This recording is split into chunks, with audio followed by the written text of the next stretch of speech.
What is up, guys? MX Prodigy 17 here, giving you guys a new series called MX Simulator Simplified. So now I will salute you, Mr. Awesome Namer Comer Upper, also known as Mr. Dio. He came up with the awesome name, so shout out to him. Thanks, sir. But I realize many people are starting to make the move over to MX Simulator recently and have many questions about the game. And the fact is, it's just so technical for people to jump over to after a game like Alive.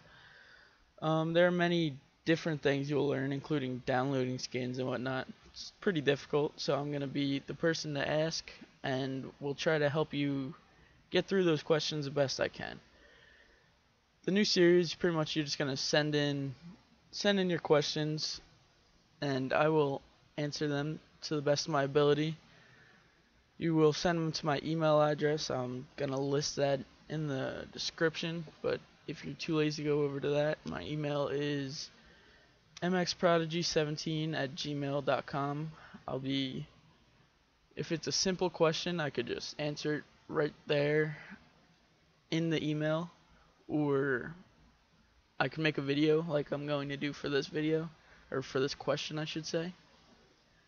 But to start it off, the question is from our viewer Jeremy Bolinsky. His question is, just got the hang of the MXS demo and turned arcade physics off and it's impossible. Is it even worth trying to get the gist of the controls on keyboard since I don't have an Xbox 360 controller? All I do is fall over and endo like a madman over each jump. Well, Jeremy, as you know, MX Simulator isn't just a game you pick up and play, especially when you turn the arcade mode to off. The way I started is by turning the stability up to max 100. The stability is basically what keeps the bike, well, you guessed it, stable. The higher the stability, the easier it is, but the slower you will turn. The lower the stability is, the harder it is. But this will allow you to turn much faster and able to throw some sick gnar whipper tails. When you get comfortable with riding at 100 stability, I would suggest going down in steady intervals of around 5 to 10 notches at a time until you got to 0.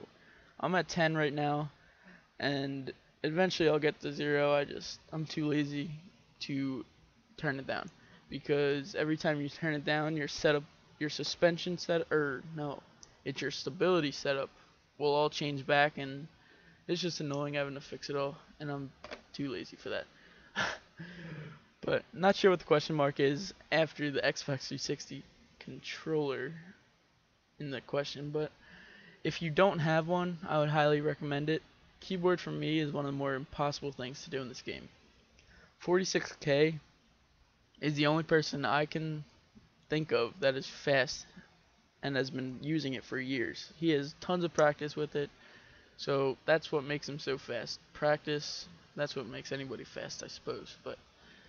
So props to him for accomplishing the impossible. But the big picture is that the controller would be definite recommendation for me and most of the MX Simulator community.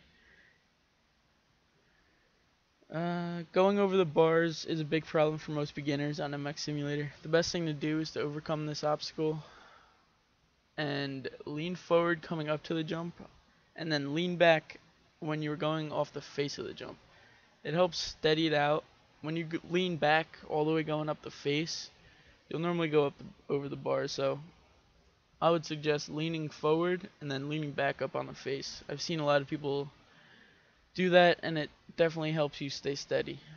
Certain jumps, they will kick you over the bars, but for the most part, if you do what I just told you, lean forward and then lean back, you will be alright, and you should land the jump just fine.